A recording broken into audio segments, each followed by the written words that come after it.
Hello viewers, আসসালামু আলাইকুম। আজ আমি আপনাদের মূলা এবং বেগুন দিয়ে মাছের ঝোলের একটা রেসিপি করে দেখাবো।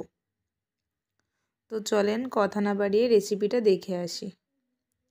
আর এই রেসিপিটা করার জন্য প্রথমে আমি মাছগুলো ভালোভাবে ধুয়ে পরিষ্কার করে নিয়েছি। এবার চুলায় একটা কড়াই বসিয়ে দিয়েছি। এবার কড়াইয়ের ওপর কিছুটা তেল দিয়ে দিলাম। তেলটা গরম হয়ে গেলে তেলের উপর মাছগুলো দিয়ে দিচ্ছি। এবার মাছগুলোকে আমি একটু সময় নিয়ে উল্টে পাল্টে ভেজে নিব।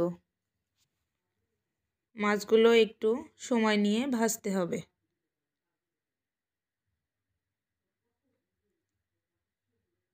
মাছগুলো আমার ভাজা হয়ে গিয়েছে। এবার আমি একটা প্লেটে তুলে নিব। চুলায় একটা কড়াই বসিয়ে দিয়েছি, তাতে কিছুটা তেল ঢেলে দিচ্ছি।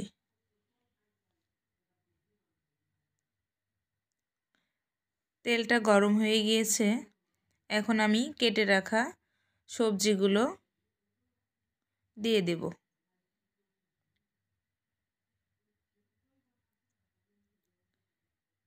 দেখতে পাচ্ছেন আমার তেলটা ভালোভাবে গরম হয়ে গিয়েছে। আমি এবার এক এক করে সবজিগুলো সব ঢেলে দিলাম।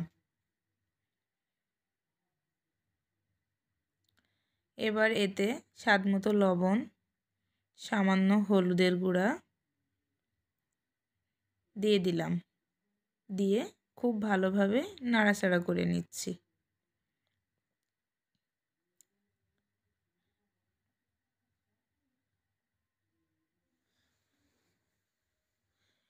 সবজিগুলো উলটপালট করে নাড়াচাড়া করে নিলাম।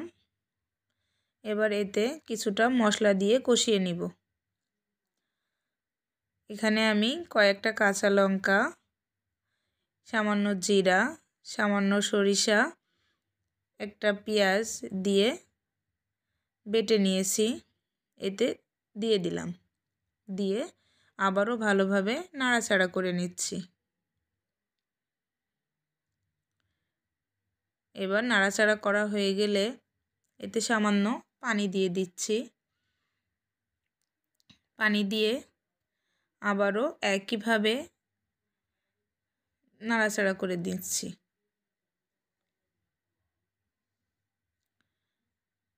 আমার তরকারিটা কষানোর জন্য যতটুকু পরিমাণ পানি লাগবে ঠিক ততটুকু পরিমাণ পানি দিয়ে একটা ঢাকনা দিয়ে ঢেকে দিলাম। এবার কিছুক্ষণ পর ঢাকনাটা খুলে দেখছি পানিটা শুকিয়ে এসেছে। এবার আবারও একটু নাড়াচাড়া করে নিচ্ছি। নাড়াচাড়া করা হয়ে গেলে আমার বেগুন, মূলা, আলু খুব ভালোভাবে সিদ্ধ হয়ে গিয়েছে। এবার পানিটা শুকিয়ে গেলে আবার কিছুটা পানি ঢেলে দিচ্ছি।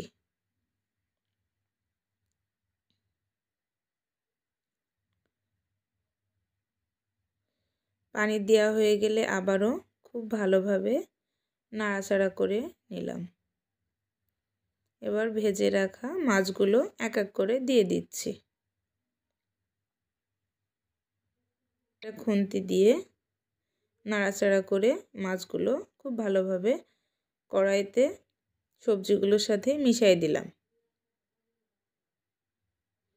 যাতে মাথা মাছ ভালোভাবে সিদ্ধ হয়। দেওয়া হয়ে গেলে আবারও একটা ঢাকনা দিয়ে ঢেকে দিলাম। আবার কিছুক্ষণ পর ফিরে আসছি। আমার তরকারিটা হয়ে এসেছে। আমি এখানে তরকারির ঝোলটা একটু কম রাখবো। আপনারা আপনাদের পছন্দ মতো ঝোল রাখতে পারেন। দেখতেই পাচ্ছেন আমার তরকারিটা হয়ে গিয়েছে আর দেখতে কতটা লোভনীয় হয়েছে। আর আমার এই রেসিপিটা যদি আপনাদের ভালো লাগে থাকে অবশ্যই একবার হলেও বাসায় ট্রাই করবেন। আর আমার এই রেসিপিটা যদি ভালো লেগে থাকে অবশ্যই লাইক, কমেন্ট এবং শেয়ার করবেন। ধন্যবাদ সবাইকে।